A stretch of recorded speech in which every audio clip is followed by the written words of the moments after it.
ኢትዮጵያ በአንድ በኩል በዜማ በሌላ በኩል በፖለቲካ ፍጥጫ ታወካለች ተባለ። ዝምታ ወርቅ ነው ወይንስ የስር ወጥመድ ማምከኛ? ቴዲ አፍሮ ስቱዲዮ ሲዘረፍና ረዳቱ ሲታሰሩ ዝምታን የመረጠበት ስትራቴጂያዊ ምክንያት አሁን ግልጽ ሆኗል ተብሏል። ቤተ መንግስቱን ያስበረገገው የቴዲ አፍሮ ሂስቶሪካል በታሰሩ የኪነ ጥበብ ባለሙያዎች ላይ የሚሰራው የግዳጅ ዶክመንታሪ ሚስጥር በይፋ ወጥቷል። እናጋራለን። በትግራይ በጀነራል ታደሰ ወረደና በህወሓት መካከል የተለኮሰው የስልጣን ፍጥጫ ወደ አዲስ ጦርነት እንዳያመራ ስጋት ፈጥሯል ተብሏል። የጀነራል ታደሰ ወረደ ስልጣን ማብቃቱንና ጀነራል ታደሰ ወረደ ስልጣኑን በይፋ ለህወሓት በሰላማዊ መንገድ እንዲያስረክብ ተጠይቋል። እንመለከተዋለን። በተጨማሪ በሱዳን በድብቅ የተካሄደው የአንዳርጋቸው ጽጌ የፋኖና የህወሓት የኦነግ የጦር ስብስብ በብልጽግና መንግስት ላይ ያሰፈረው ጥላ ምንድን ነው? እንመለከተዋለን። አገሪቱን እያናወጡ ያሉ ሶስት ዋና ዋና ጉዳዮች ፍጻሜው ስትዘልቁ አብራቸውን የምትቆዩ ከሆነ ሰሙታላቸው። ሌላው የጌታቸው ረዳ መንገድ በጀነራል ታደሰ ወረደ ላይ ይደገም ይሆን የሚለውም በርካቶች እየጠበቁት ይገኛሉ። አርሚ 22 የተባለ የህወሓት ወታደራዊ ክንፍም አዲስ ትዕዛዝ ተሰጥቶታል ተብሏል።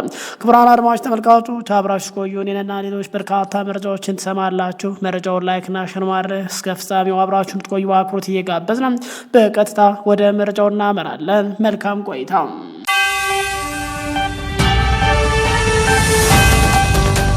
የቴዲ አፍሮ ሂስቶሪካል ቤተ መንግስቱን ለምን አስበረገገ? ከአልቃሽነት እስከ ቁራ ስድብ በስቱዲዮ ዝርፊያና እስከ ታዋቂ ረዳቶች ስርዓት ቀጥሏል። አሁን ደግሞ መንግስት በቁጥጥር ስር ባሉ የአርቲስት ረዳቶች ላይ የሐሰት ምስክርነት እንዲሰጡ የሚያስገድድ ዶክመንታሪ እያዘጋጀ መሆኑ ተገልጿል። ታዋቂው ድምፃዊ ቴዲ አፍሮ ሂስቶሪካል የተሰኘውን አዲሱን የሙዚቃ አልበም ይፋ ካደረገ ማግስት ጀምሮ በሀገሪቱ የፖለቲካ መድረክ ላይ ትልቅ ድንጋጤ ፈጥሯል። በተለይ ደግሞ ዳስታ የተሰኘው ነጠላ ዜማ በዩቲዩብ ብቻ በቀናት ውስጥ ከ20 ሚሊዮን በላይ ሰዎች መመልከታቸው ይታወሳል። በመንግስት ባለስልጣናት ዘንድ ከፍተኛ ስጋት ፈጥሯል ተብሏል። ይህን ተከትሎ ከጠቅላይ ሚኒስትር ጀምሮ እስከ ታችኛው መዋቅር ያሉ ባለስልጣናት በሙዚቃው ላይ ያነጣጠረ የተቃውሞ ንግግር ማድረጋቸውን ቀጥሏል። እስካሁን ባለው መረጃ መሰረት የቴዲ ሙዚቃ እንዳይደመጥ መንግስት በርካታ ጥረቶች በማድረግ ላይ ቢሆን በጥቂት ቀናት ውስጥ ከ110 ሚሊዮን በላይ እይታ ማግኘት በርካታ ሪከርዶችን እየሰበረ ቀጥሏል ተብሏል። ጠቅላይ ሚኒስትር አብይ አህመድ አልበሙ ከወጣ በኋላ ባድርጓቸው 4 ተከታታይ መግለጫዎች ሙዚቃዎችንና አድናቂዎችን አልቃሾችና ቁራዎች በሚሉ ቃላት በይፋ ሲያጣጥሉ ተደምጧል። በተመሳሳይ የብሔራዊ መረጃ ደህንነት አገልግሎት ዋና ዳይሬክተር መሆናቸው የሚነገርላቸው አቶ ሬድዋን ሁሴን ህዝቡ ከፈለገ ያልቅስ በሚል ተመሳሳይ ይዘት ያለው ንግግር ማድረጋቸው ይታወሳል። ይህ የመንግስት አመራሮች ስሜታዊ ምላሽ ሙዚቃው በስርዓቱ ላይ የፈጠረው ስነ-ልቦናዊ ጫና በግልጽ የሚያሳይ መሆኑ ታዛቢዎች እየተናገሩ ይገኛሉ። መንግስት በንግግር ብቻ ሳይወሰን በአዲስ አበባና በተለያዩ ክልሎች ሙዚቃው እንዳይደመጥ ከፍተኛ የጸጥታ ኃይል ማሰማራቱ ተገልጿል። ሙዚቃው በይፋ ሲያደምጡ የተገኙ በርካታ ወጣቶች ለእስር ተዳርገዋል ተብሏል። ከዚህ ባለፈ የአርቲስት ቴዲ አፍሮ የቅርብ የስራ አጋሮች የሆኑት 2 ግለሰቦች ታፍነው ወደ አልታወቀ ቦታ መወሰዳቸውም ተረጋግጧል። ከቀናት በፊትም የጸጥታ ኃይሎች በአርቲስት ስቱዲዮ ላይ ዝርፊያ በመፈጸማቸው የሚታወስ ሲሆን ፖሊስ ግን እኛ አልዘረፍንም በሚል መግለጫ ራሱን ከድርጊቱ ነፃ ለማድረግ እየሞከረ ይገኛል ተብሏል። አሁን በደረሰን መረጃ መሰረት ግን መንግስት በስር ላይ የሚገኙ የአርቲስቱን ረዳቶች መጠቀምና ሂስቶሪካል ትኩረት እንዲያገኝ ተብሎ የተሰራ ድራማ የሚል ዶክመንታሪ እያዘጋጀ ነው ተብሏል።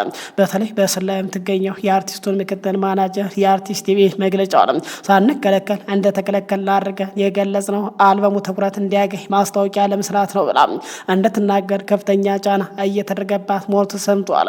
ይህ ዶክመንታሪ ህዝቡ ለአርቲስቱ ያለውን ድጋፍ ለማቀዝቀዝ የታለመ የፕሮፓጋንዳ ስራ መሆኑም ተገልጿል።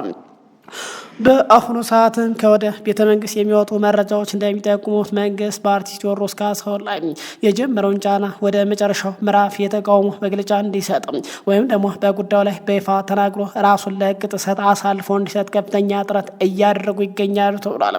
ስቱዲዮ በመዝረፍና የቅርብ ረዳት በማሰር መንግስት የፈለገውን አርቲስት አስቆጥቶ ከመደበኛው የጥበብ ስራ አውጥቶ ወደ ፖለቲካ ፍጥጫ ውስጥ እንዲገባ ለማድረግ እንደሆነም ተገልጿል። ይሁን እንጂ በበርካታ ወገኖች ዘንድ ከፍተኛ መነጋገሪያ የሆነው ጉዳይ የአርቲስቱ ዝምታ ነው። ቴዲ አፍሮ በስራ አጋሮች ላይ እስራት ሲፈጸም፣ ንብረቱ ሲዘረፍና በባለስልጣናት በይፋ ስድብ ሲወርድበት ምንም አይነት ምላሽ ከመስጠት መቆጠቡ አነጋጋሪ ሆኖ ቀጥሏል። ይህ ዝምታው በመንግስት በኩል የተዘጋጀውን የእስር ሰበብ የማምከኛ ስልት እንደሆነም ተገምቷል። አርቲስቱ በጥበብ የመጣውን በጥበብ እንጂ በጩኸት አልመልስም የሚል አቋም የያዘ ይመስላል ሲሉ ገልጿል። ይህ የአርቲስቱ ዝምታ በአድናቂዎችና በፖለቲካ ተንታዩ ዘንድ ሁለት አይነት ትርጉም እየተሰጠው ይገኛል። አንዳንዶች ዝምታው መንግስትን ይበልጥ ግራ የሚያጋባና ሰበብ የሚያሳጣ ብልህነት ነው ሲሉ፣ ሌሎች ደግሞ አርቲስቱ ስለታሰሩ ወዳጆች ድምፁን ሊያሰማ ይገባል የሚል ቅሬታ አቅርቧል። ሆኖም ግን የቴዲ ዝምታ ከመንግስት የሚሰነዘርበት ትንኮሳዎችን ላብ ማለት ነው ስራው ሙዚቃውን ብቻውን እንዲናገር የማድረግ ስልት እንደሆነ በአብዛኞች ይታመናል ተብሏል። አርቲስቱ በዝምታው በመጽናቱ ምክንያት መንግስት እሱን ለማሰር የሚጠቀምበት ህጋዊ ምክንያት አጥቶ አጣብቂኝ ገብቷል ተብሏል። ቀጥተኛ እስር ሊፈጽም ሊከተል የሚችለውን የህዝብ ቁጣ በመስጋት መንግስት አርቲስቱ ራሱ በንግግሩ ሰበብ እንዲፈጥርለት ቢፈልግም እስካሁን እንዳልተሳካለት ተገልጿል። ይህ ሁኔታ በሁለቱ ወገኖች መካከል ያለው ስነ ልቦናዊ ጦርነት ይበልጥ እያፋፋመው ቀጥሏል ተብሏል። አሁን ዘገየት ብሎ በደረሰን መረጃ መሰረት ሚዲያ ያወጣው ሙሉ መረጃ ደርሶናል። እንዲህ ይላል። ከቀናት በፊት ለህዝብ ይፋ የሆነው የአርቲስት ቴዎድሮስ ካሳሁን አልበምን ተከትሎ ሙዚቃውን ሲያዳምጡ ተገኙ የተባሉ ከ100 በላይ ግለሰቦች እንዲሁም ከአርቲስቱ ጋር ይሰራሉ የተባሉ 2 ሰዎች መታሰራቸው ይታወሳሉ አለ። አሁን ለመሰረት ሚዲያ የደረሰው መረጃ እንደሚጠቁመው ደግሞ በአርቲስቱ እንዲሁም በታሰሩ ሰዎች ዙሪያ የሚያጠነጥኑ ዶክመንታሪ በመንግስት እየተዘጋጀ ይገኛል ተብሏል። ድምፃዊ ቴዲ አፍሮ ሚያዝያ 8 ቀን 2018 ዓ.ም አዲስ ያወጣውን የዘፈን አልበም አስመልክቶም የዘፋኙ ምክትል ማናጀር ማሌ ሰለሞን ታስራለች። ማለት ዘፈኑ ከመውጣቱ በፊት በአርቲስት ቴሌቪዥን መግለጫ እንዳንሰጥ ተከለከለ ማለቷ ምክንያት መታሰሯን የፌዴራል ፖሊስ የፌዴራል የመጀመሪያ ደረጃ ፍርድ ቤት አራዳ ምድብ ችሎት አስታውቋል ተብሏል። የሚዲያው ምንጮች እንዳረጋገጡት የቴዲ አፍሮን አዲስ ሙዚቃ አስመልክቶ በአርቲስት ቴሌቪዥን መግለጫ እንዳንሰጥ ተከለከለ ማለቷ በአዲስ አበባ ከተማ ውስጥ ሁከትና ብጥብጥ ለመፍጠር የታለመ በመሆኑ ይህንን አምና በካሜራ ፊት እንድትናገር እየጠየቀች ትገኛለች ተብሏል።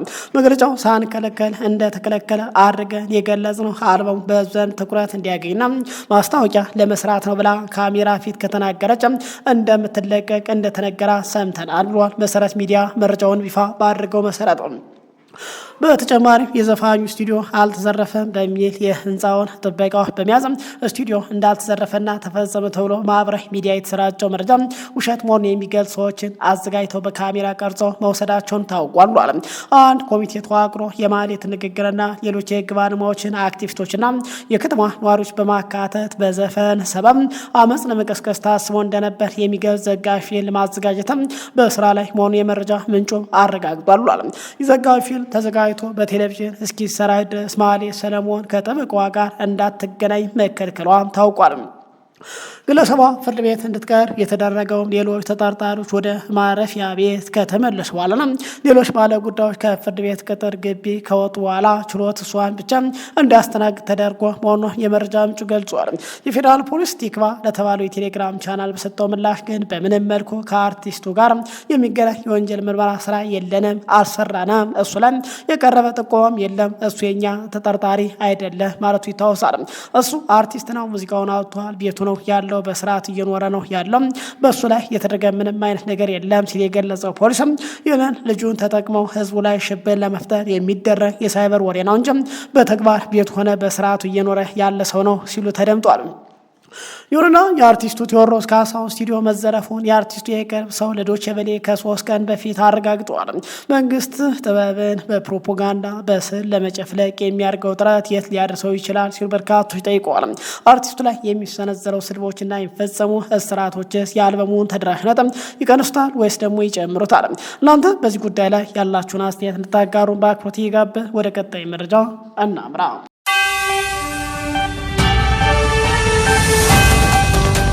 በትግራይ የጀነራል ታደሰ ወረደ ስልጣን ወይም ደግሞ አመራርነት መፍረሱን ህወሓት እየገለጸ ይገኛል። ጀነራል ታደሰ ወረደ በሰላማዊ መንገድ ስልጣን እንዲያስረክብ ተጠይቋል።